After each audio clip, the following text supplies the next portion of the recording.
¿Hay alguna pregunta del público para nuestros ponentes? Doctora Poitevin.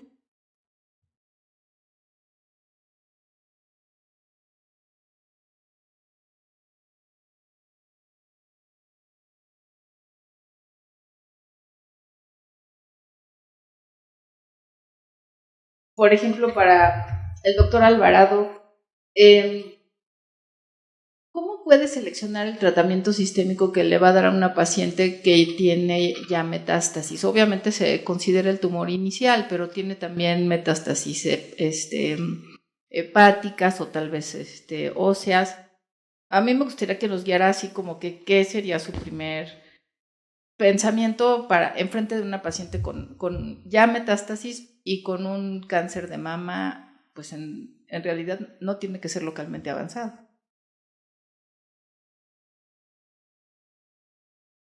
Aquí el árbol de decisiones se vuelve muy complejo. Hay que tomar en cuenta muchos factores. ¿Qué ha recibido la paciente? ¿Cuál es su nivel de actividad? ¿Cuáles son los hitos primordiales de actividad? Si ella tiene una crisis visceral o no.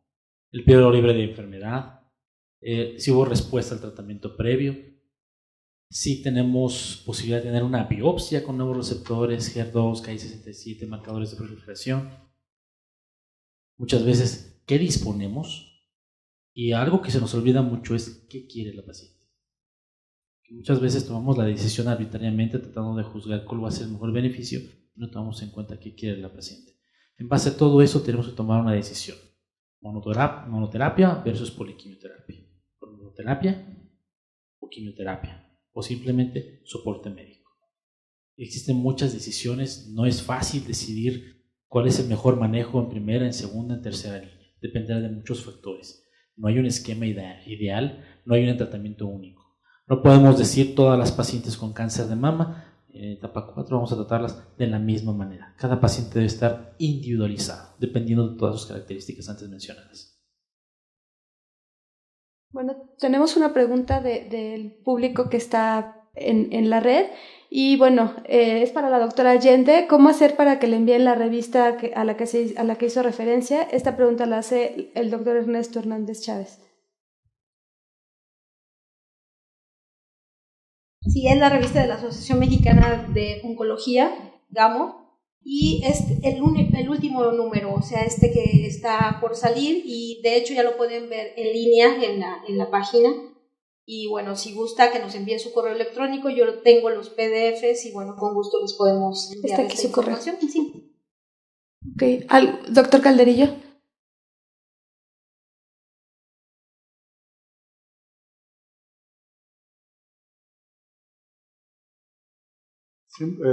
Sí queda claro que hay un subgrupo de pacientes de etapa 4 que sí valga la pena hacer control local en etapa 4, pero el doctor Robin dijo en varias ocasiones que había que hacer doble control local, que había que manejarlo incluso todo, pero si de por sí es controversial el manejo local en etapa 4, ¿cómo justificar un doble control local? Si de por sí un solo control local está en duda, aunque hay gente que estamos de acuerdo, pero ¿cómo justificar un doble control local?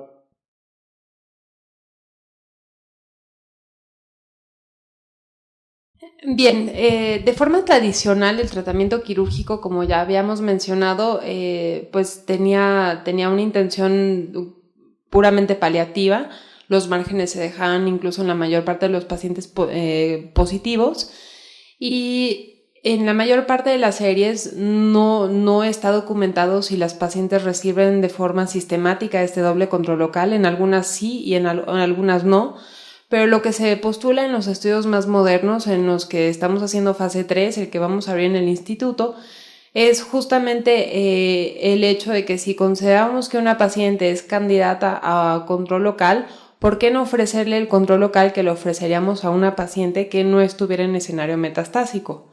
Es decir, si esta paciente no tuviera una lesión ósea, si no tuviera una lesión hepática y tuviera una enfermedad local que hubiera respondido bien a su tratamiento sistémico y hubiera tenido de forma inicial un conglomerado o una lesión de más de 5 centímetros o ulceración de la piel, a esta paciente le estaríamos radiando. Entonces, ¿por qué no ofrecerle esa misma calidad de tratamiento a una paciente aún en un escenario metastásico? Entonces, se piensa que esto puede reflejar al tiempo de progresión sobre pared torácica, también a calidad de vida, en el sentido de que vamos a disminuir la incidencia de recurrencias locales o progresión de la enfermedad de forma local. No sé, doctora, si usted tenga algo que agregar. Sí, efectivamente no existe ningún nivel de evidencia ahorita que diga que haya que hacerlo, pero yo creo que no nos quedaríamos tranquilos, por lo menos yo radiooncóloga, de justamente una paciente que le hicieron una mastectomía y que tiene todos los factores para tener una recurrencia a la pared, que sabemos que hasta el 50% pueden recurrir a pared, y que además difícilmente las vamos a salvar después o con menos probabilidades a la pared específicamente. Entonces, como que no me quedaría tranquila yo, esa es mi opinión, vaya, de no darle un tratamiento, otro tratamiento locorregional, aunque no haya hasta el momento ningún nivel de evidencia. Bueno, hay un comentario de la red en donde felicitan a la doctora Allende por el servicio que tiene. Este viene del grupo Reto. Y otra pregunta es que aunque realizar una biopsia en enfermedad metastásica es ideal para definir la concordancia entre el perfil del tumor primario y la metástasis, ¿cuál es la mejor conducta a seguir cuando el acceso para hacer esta nueva biopsia es difícil?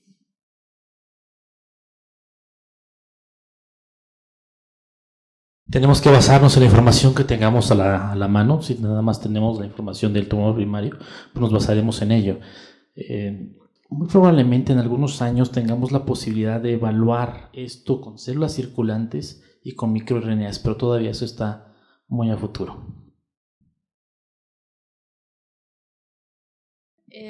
Mientras es ideal confirmar la presencia de enfermedad metastásica, hay muchas ocasiones donde incluso dudamos si una lesión es en efecto una metástasis por la imagen. Entonces, si hay de ser posible que confirmar esta enfermedad, cuando es muy evidente o cuando hay varios sitios de metástasis, se torna a veces un poquito menos importante. Y bueno, como bien nos había mencionado el doctor Alvarado, que en ocasiones hay discordancia entre el primario y el sitio metastásico, de ser posible, de ser viable, evidentemente se toma la biopsia, pero bueno, de existir riesgo para la salud de la paciente o dificultad técnica para realizar la biopsia, pues creo que en este tipo de situaciones ponemos riesgo-beneficio sobre la balanza y creo que no es imprescindible.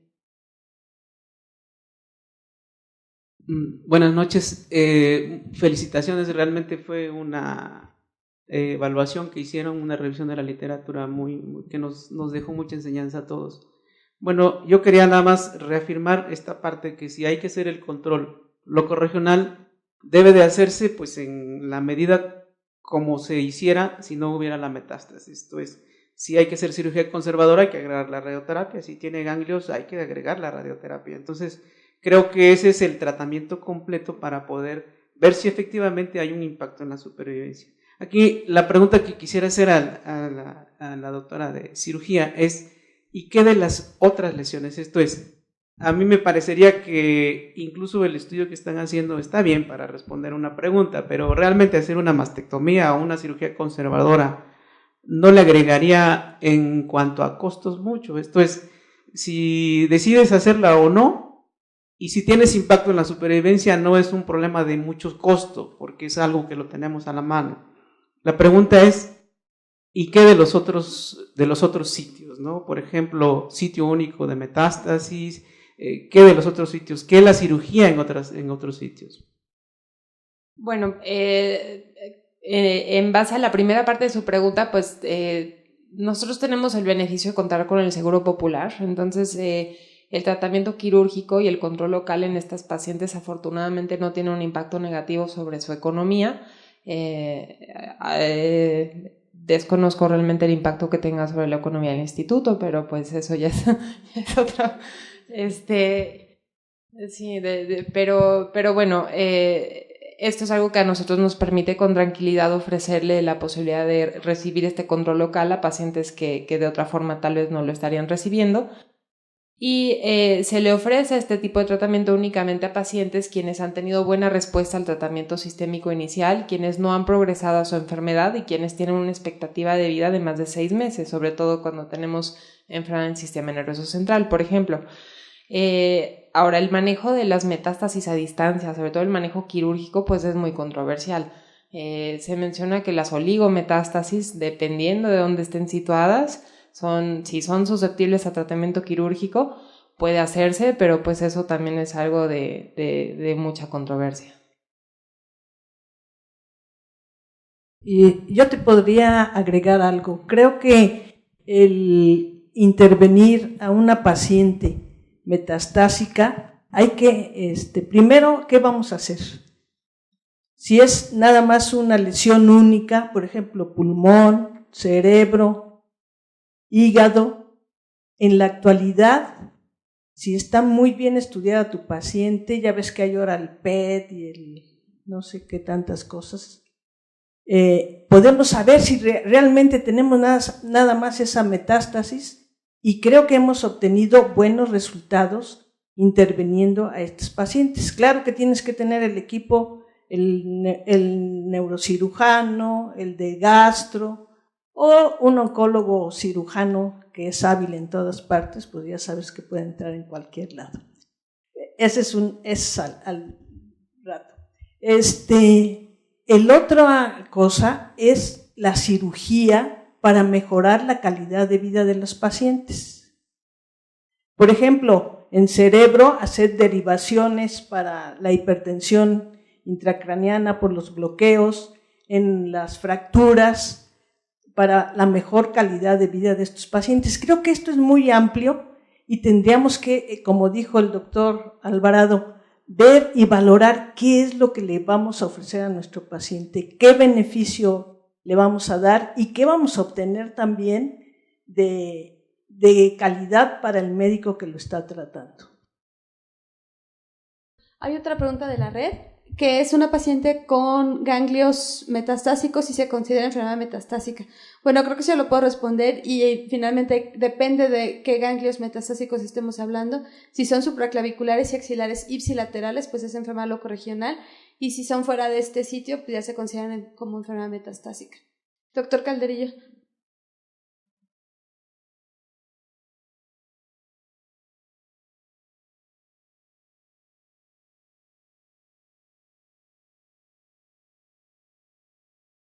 Pero le voy a hacer control local, ¿en qué momento lo tengo que hacer? ¿Cuál es el mejor momento para hacer ese control local? ¿Cuál será el mejor momento y cuáles son los candidatos? Porque es obvio que no todos los pacientes con etapa 4 se requiere hacer control local.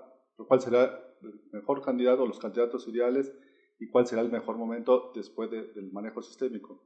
A lo que me refiero es, no sé, 3 meses de tratamiento sistémico, 6 meses de tratamiento sistémico, o en qué momento lo llevo a cirugía.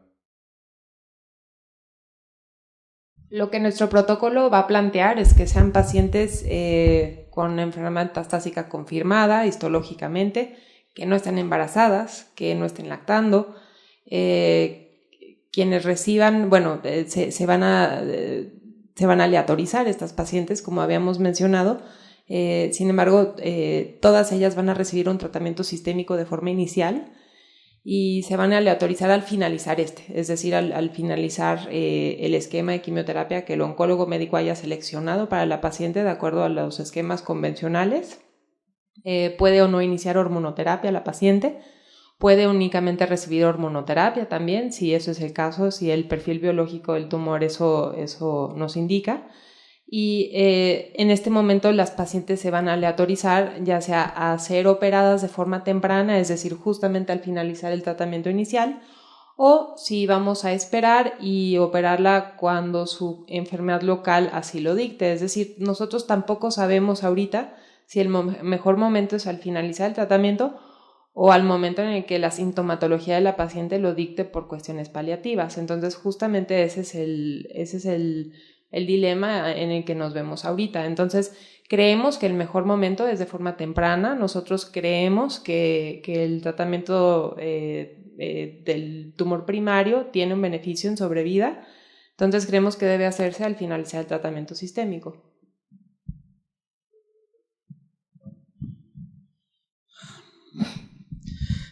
Una pregunta, ¿no? Porque finalmente no hay un final del tratamiento sistémico. puedes dar 6 meses y está bien. Puedes dar terapia de mantenimiento y ya vimos que hay un impacto en la sobrevivencia libre de progresión, incluso en la sobrevivencia global. Creo que esto debe hacerse cuando tengamos el nadir de la enfermedad, en el momento de la máxima respuesta, que puede ser con hormonoterapia tal vez 6-8 meses, con un esquema de combinación de quimioterapia a los 6-8 ciclos. Yo no sé cómo está diseñado el estudio todavía. De manera convencional, yo prefiero darle un esquema de combinación, como daríamos un esquema de tratamiento neoadyuvante, dependiendo de las condiciones de la paciente, con taxanos y antraciclinos secuenciales, y si la paciente persiste con la enfermedad, en ese momento llevar la mastectomía y después darle tratamiento de mantenimiento. Eso es lo que yo hago o hacemos convencionalmente.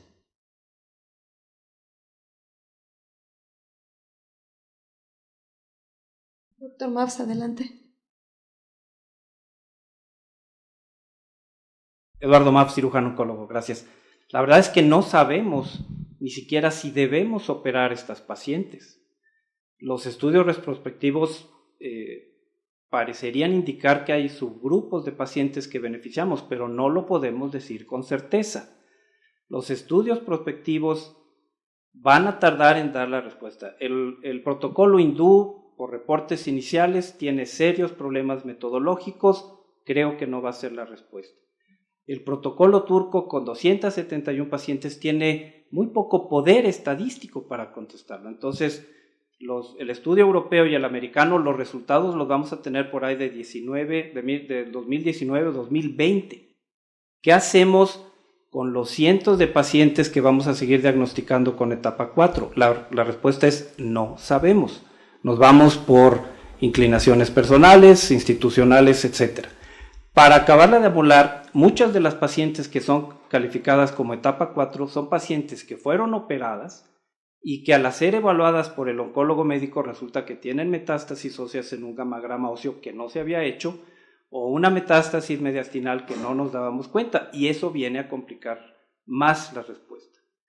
Mi pregunta ¿es correcto operar a una paciente que tiene buen pronóstico, entre comillas, joven, hormonodependiente, primario pequeño? ¿Es válido hacerle una mastectomía o una cirugía conservadora? La respuesta es que nadie puede dar una respuesta inicial. ¿Y cuándo debemos operarlas? Tampoco sabemos. No sabemos si una reducción tumoral grande, de un tumor grande, va a beneficiar a esas pacientes. La citorreducción quirúrgica es una opción, pero no lo sabemos. Tenemos que tener paciencia y mientras tanto los cirujanos oncólogos, los oncólogos médicos, los radiooncólogos, decimos, ¿cómo vamos a manejar estas pacientes? No lo sabemos.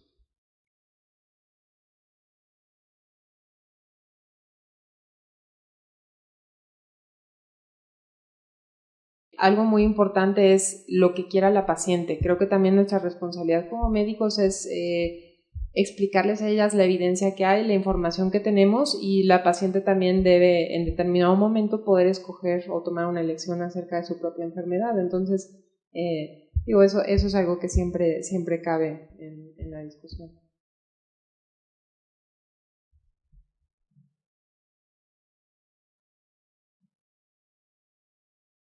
Bueno, un comentario y una pregunta.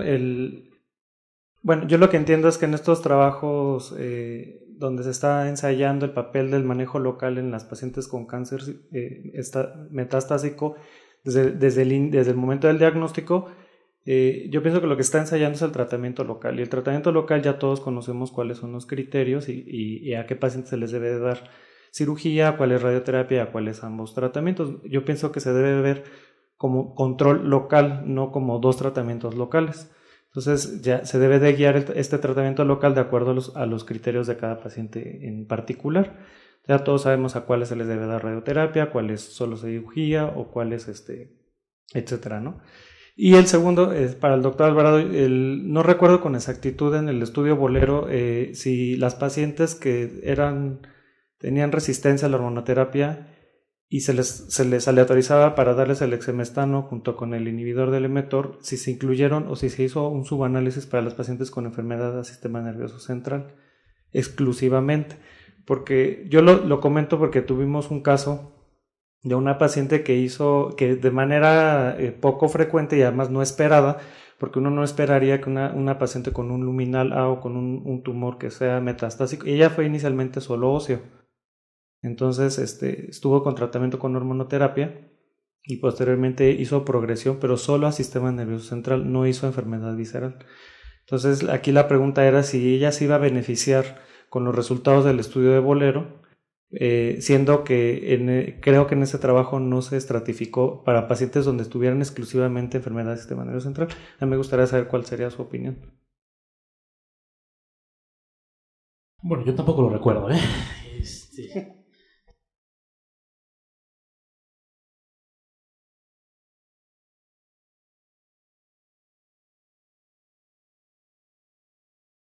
Y aquí fue cuando entró la controversia en el manejo de esta paciente porque no sabíamos si podíamos utilizar los resultados de este estudio en esta paciente en particular, porque ella había tenido progresión. Bueno, se le dio el manejo a sistema nervioso central con radioterapia, porque de hecho estaba muy sintomática y se vio, pero después de la radioterapia la paciente regresó a un estado pues más, dentro de todo su estado metastásico, pues estable.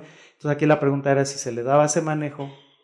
Tenía solo enfermedad ósea, sistema nervioso central y ya tratado con radioterapia, y ella había progresado con el anastrozol. Entonces aquí la pregunta era si ella podía ser candidata a progresar a exemestano junto con un inhibidor de METO.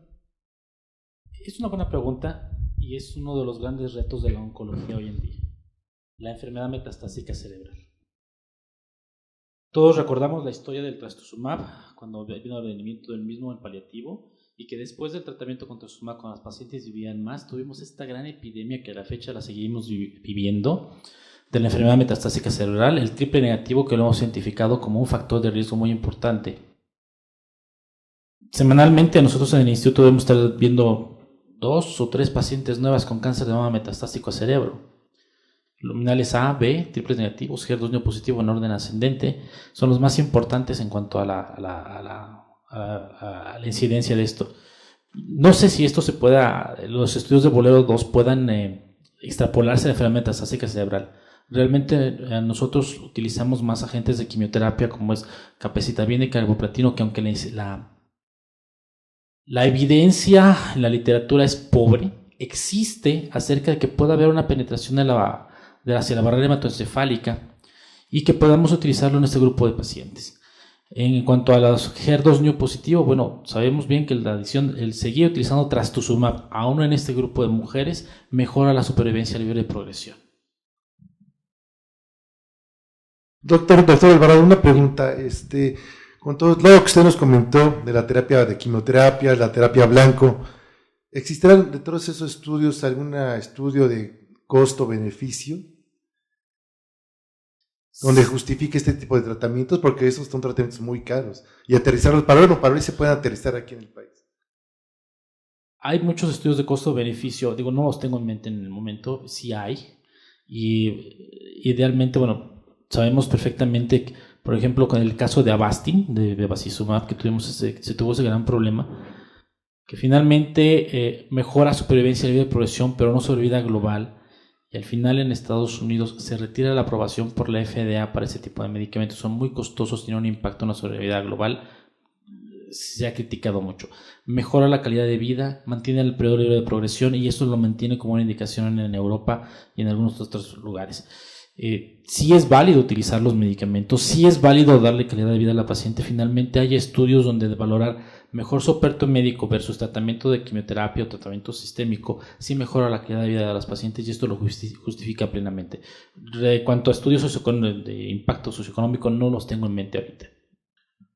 La doctora Robin, una pregunta, ¿cómo sería su metodología de ataque para tratar a las pacientes local y regionalmente avanzadas? Porque pues muchas de esas pacientes, yo no sé cómo le van a hacer para cerrar los defectos, para retirar los ganglios que están pegados a la vena. La verdad pues, es un poco medio complicado. O no sé si estos pacientes a lo mejor no están contemplados, a lo mejor no sé cómo lo van a llevar a cabo. Si son pobres candidatas a cirugía en un inicio, evidentemente se envían al tratamiento sistémico que necesiten, y de acuerdo a la respuesta que tengan, se selecciona el tratamiento quirúrgico que se pueda ofrecer.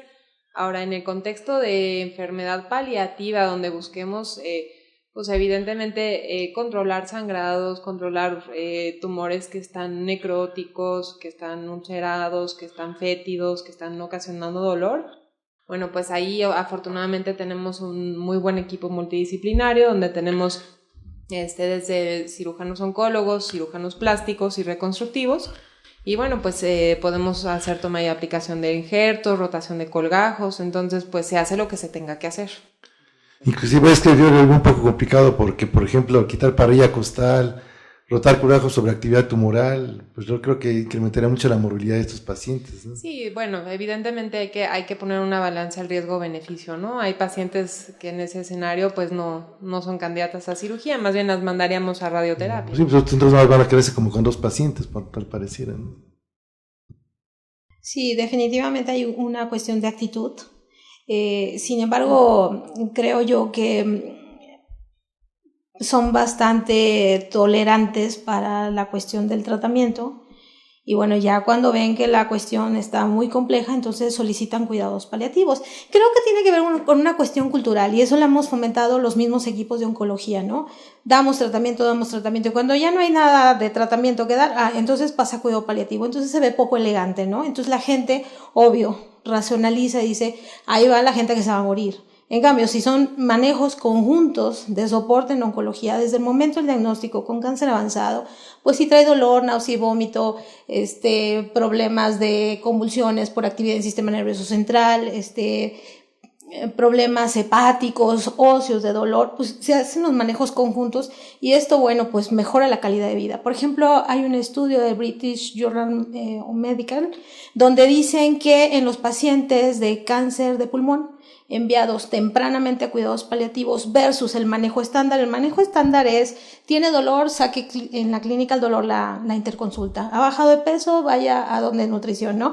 Este manejo, digamos, como por medio de interconsultas versus tratamiento conjunto.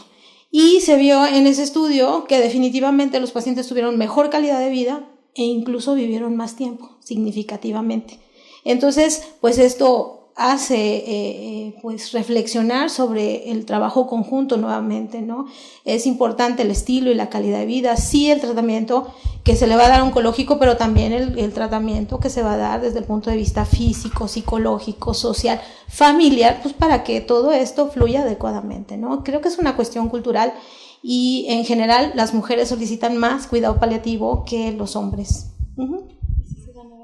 Y pues sí nos damos abasto, porque finalmente mucho de esto, como lo vieron en el proceso, hemos hecho que esto sea como una cuestión también de responsabilidad o corresponsabilidad del cuidado de la familia en el domicilio. Por ejemplo, yo le decía esto que al principio nos daba mucho temor, ¿no? Mandar a alguien a casa con tratamientos como morfinas o sedantes, qué sé yo, lo que fuera a necesitar, y que lo aplicaran correctamente y que el proceso de estar en casa fuera un proceso que no fuera medicalizado, sino fuera algo pues completamente natural. Y la gran mayoría de los pacientes fallecen en casa, muy pocos quieren estar en el hospital. Claro, si son casos complejísimos como lo que ha comentado de actividad en el sistema nervioso central, que está con estatus epilépticos, pues ese no se va a mandar a domicilio. Por supuesto que son fallecimientos que se harán en el hospital, una hemorragia masiva, en fin, hay muy poquitas emergencias en cuidados paliativos que sí requieren un manejo hospitalario, pero son los menores, ¿no? Y bueno, ahora verán que tenemos muchas interconsultas en piso porque sí se está fortaleciendo esta situación de manejo conjunto, desafortunadamente con más de 7 puntos. Esto quiere decir pues con cáncer avanzado, pero también el cáncer avanzado llega así, ¿no? Entonces, en lo que se hace el diagnóstico, en los estudios de extensión, bueno, pues ya se implementa algún manejo oncológico y bueno, ya están empezando a llamar también a la cuestión paliativa. Es necesaria en México. Se necesita mucha cultura para que los pacientes puedan acudir tempranamente. Doctora Ramírez. Sí, mira, yo quiero hacer un comentario y tal vez contestarle al doctor Maps. No sabemos, pero lo que sí sabemos es que la etapa 4, el tratamiento es paliativo. O sea, definitivamente no estamos pretendiendo curar, sino que darle una buena calidad de vida a la paciente y dar el tratamiento con los recursos que tenemos y dónde trabajamos y con qué contamos. Yo creo que eso sería lo más importante, porque por ejemplo, pues el instituto te las mandamos a radioterapia, tenemos el neurocirujano, oncología gástrica. Bueno, no tenemos problema, tenemos gastos catastróficos y nuestros pacientes más o menos creo que en la actualidad llevan un tratamiento más uniforme y más coherente, que pues le hago esto, le hago lo otro, pero ¿con qué cuentas? Si no tienes en el lugar donde radicas todos estos medios, pues no se puede. Entonces sí, tenemos que hacer consciente que es paliativo y darle la mejor calidad de vida. Y ahora esta pregunta es para ti, doctor Allende. ¿Tú piensas que en cuanto al paciente tiene todos estos síntomas, lo que pasa es que, por ejemplo, pues los oncólogos dicen, tiene náuseas, yo le doy tratamiento, tiene dolor, lo mando a clínica del dolor? ¿Tú crees que sería mejor, en lugar de mandarlo a clínica del dolor, mandarlo a cuidados paliativos y que tú hicieras la interconsulta a clínica del dolor?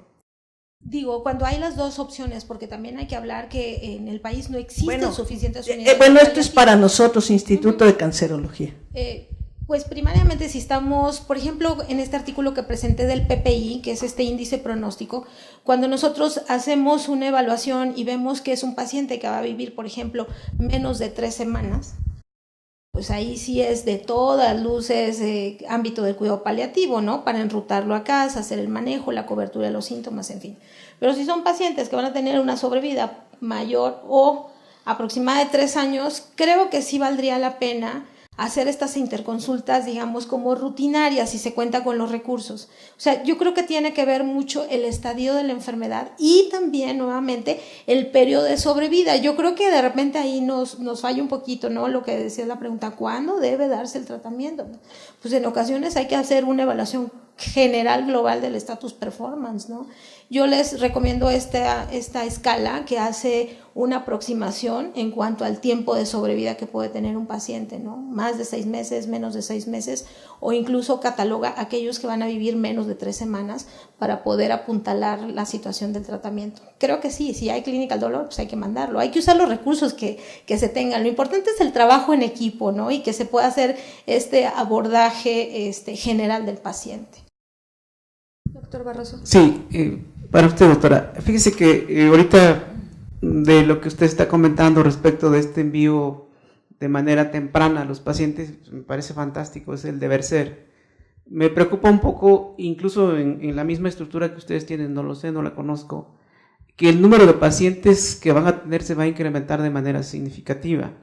Y estoy pensando, no sé cuánto personal tenga, pero que es posible cuando tú de pronto abres la puerta para que entre mucha gente, a veces el resultado es peor, ¿no? O sea, porque no puedes atender a todos y ahí no haces una selección de qué pacientes sí puedo atender y a quién tendría que darle un mejor resultado. Eso es algo que me queda ahorita en la mente.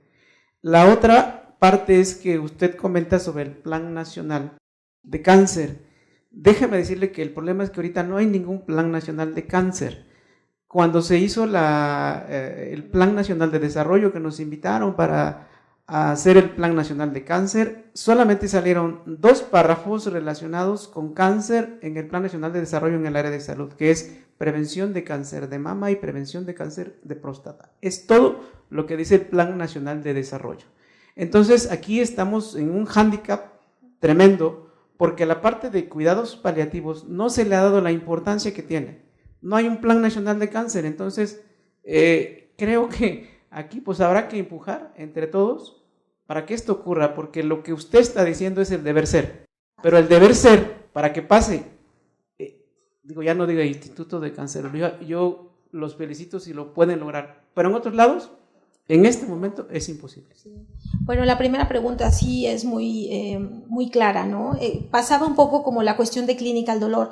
La filosofía del cuidado paliativo es un poco más abierta en esta situación del manejo conjunto, pues obviamente que hay áreas en donde la oncología puede manejar síntomas específicos excelentemente y pues obviamente que a lo mejor el tratamiento será, digamos, solamente de acompañamiento en otras áreas ¿no? Como a diferencia del dolor, que de repente con la cuestión de dolor, el especialista del dolor desarma al oncólogo, ¿no? Le dice, no, pues tú no uses más que escalón 1 y 2 de analgésicos y la morfina la reservo solamente a ciertos especialistas, que por ley esto no existe. Todos tenemos pues la opción de sacar recetario de narcóticos y poder hacer las prescripciones.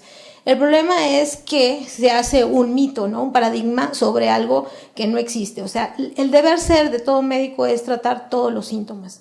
Sin embargo, dado las cargas de oncología, las necesidades de los pacientes, pues se incrementan nuevos grupos al actuar y a la visión holística de estas pacientes. Por supuesto que mucho de esto nosotros lo hemos visualizado básicamente por esta cuestión que te comento del autocuidado. ¿Cómo hacer responsable a la familia y al cuidador para tenerle en la casa y poder afrontar los problemas, incluso haciéndolo por vía telefónica? Por supuesto que eso baja muchísimo la carga. Incluso no se hospitalizan cuando tienen esta educación. ¿Quién hace la educación? Tradicionalmente enfermería. Entonces enfermería le da clases al familiar de cómo inyectar la subcutánea, cada cuánto poner la morfina, qué hacer para bañarlo en cama, cómo aplicar los medicamentos cuando no hay la vía oral, cómo aplicar un enema, en fin, los cuidados que muchas veces tradicionalmente se dan en el hospital y que pueden ser llevados a casa, con excepción de estas urgencias paliativas que le mencioné. Y en relación al Plan Nacional de Cáncer, o sea, la idea del paliativo es educativo, es retomar los cuidados por parte de la familia y nosotros ser asesores, ¿de acuerdo? Y eso va a disminuir las cargas. La gente que no tenga cuidados paliativos, pues el mismo oncólogo se va a tener que cambiar el sombrero y ser el que le dé el tratamiento desde detección oportuna hasta el tratamiento paliativo, porque pues ya está en el deber ser y en la formación médica general de la asistencia de este sentido. Y la cuestión del Plan Nacional, pues sí, es una cuestión que habrá que impulsar. Lo que está aprobado hasta ahora es muy poco, pero hay una propuesta para incrementar esta cuestión. Yo estuve cuando se presentó en este año que se quería adosar al Plan Nacional de Cáncer y tuvimos la oportunidad de meter parte de este documento porque es extenso, lo van a ver en la revista, pero básicamente el empoderar a los pacientes para que soliciten y se les brinde cuidados paliativos. Handicap que tenemos es: hay una ley nacional de cuidados paliativos y un paciente puede exigir que se le den. El problema es que no hay reglamento. Al no haber reglamento, no hay la forma en la que los hospitales puedan organizar estos equipos. ¿Quién debe estar en el equipo? ¿Un oncólogo? ¿Una persona de clínica del dolor? ¿Psicólogos? ¿Enfermeras? ¿Cuántas? Entonces nos falta que se publique la reglamentación de la ley para que pueda darse el dinero para la implementación de estas unidades. O sea, ese sí es el hándicap que tenemos actualmente. Y cómo varían equipos de tercer nivel, de segundo nivel y de primer nivel. Porque la gran mayoría de los pacientes con cáncer avanzado que no se les va a dar un tratamiento oncológico no se deben quedar en el tercer nivel de atención, deben bajar al primer nivel y el médico general que está más cercano a la casa, seguir a través de visitas domiciliarias, a través del contacto directo con la familia e incluso certificar la defunción en el momento que suceda en la comunidad. Y el tercer nivel, ser solamente, digamos, el asesor tanto del médico como de la familia. Por eso es que no nos agobia tanto la cantidad de pacientes, porque digamos que diagnosticaríamos la función de los síntomas, ¿qué son los síntomas? Hacer el diagnóstico temprano, implementación del tratamiento y lo bajamos luego al primer nivel de atención. No nos lo quedamos. Y en relación a la función que tiene también el instituto como regulador educador, ahorita le puedo compartir que hicimos llamadas precisamente a los centros estatales para saber qué centros estatales contaban con unidades de cuidados paliativos. De todas estas que menciono, 20 y tantos, solamente 15.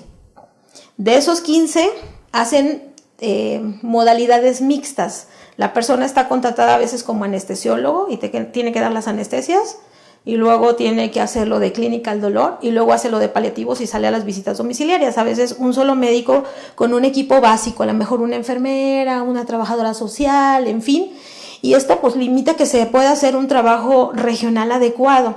De tal manera que de esos 15 que detectamos que tienen esta situación del cuidado paliativo, digamos, en forma no de 24 horas, los estamos invitando a cancerología y se les está dando un curso de entrenamiento de experiencia de campo para que vean junto con nosotros cómo abordamos a estos pacientes y cómo los bajamos al primer nivel de atención, a veces cercanos al Centro Estatal de Oncología, ¿no?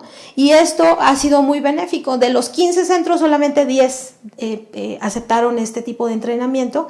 Y yo espero que para el año que entra, de acuerdo al progreso que haya en estos 10, pues los otros directores de los centros estatales digan, yo también quiero tener un equipo así para mejorar la calidad de vida de nuestros pacientes. O sea, tenemos que hacer esfuerzos máximos, sí en el primer nivel de atención, porque los países de primer mundo, los cuidados paliativos descansan en el primer nivel de atención. O sea, el médico general tiene una filosofía que dice, de la cuna a la tumba. Y eso es padrísimo porque tiene todo el amplio espectro, ¿no? En cuidar al que va a nacer como al que va a morir. Uh-huh. Bueno, pues ya simplemente para cerrar la sesión del día de hoy, me permito leer algunos comentarios también de internet. La doctora Adriana Margarita agradece la participación de todos ustedes y los felicita. El doctor Ramón Medel también felicita a todos los ponentes, dice muy buenos temas y gracias por compartir sus conocimientos. Y finalmente Gabriela Arteaga Balcázar felicita por el gran esfuerzo de compartir los conocimientos y bueno, felicita a la Asociación de Mastología por ser una herramienta de vanguardia con información de calidad.